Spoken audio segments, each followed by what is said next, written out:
भैया बहनी लोग एक गीत लेके आए हैं। अगर अच्छा लगे तो लाइक और सब्सक्राइब जरूर कर दिया दोस्तों। और एक प्यारा सा कमेंट जरूर कर दीजिएगा।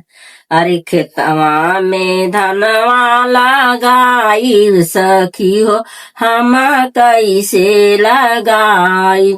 खेतवा में धनवा लगाई सखी हो, हम कैसे लगाई।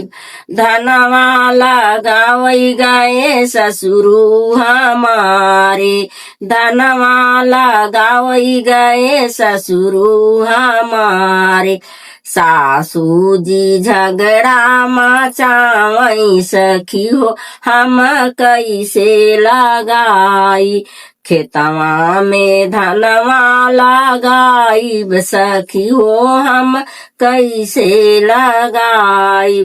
धनवा लगावई गए जेठवा हमारे, धनवा लगावई गए जेठवा हमारे।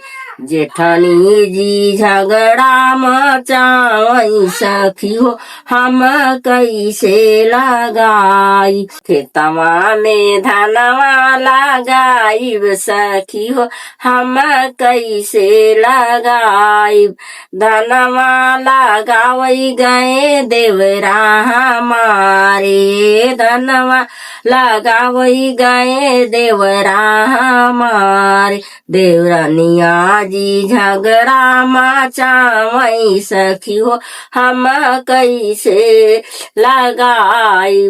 देवरनिया जी झगड़ा मचावई सखी हो, हम कैसे लगाई। खेतवा में धनवा लगाई सखी हो, हम कैसे लगाई।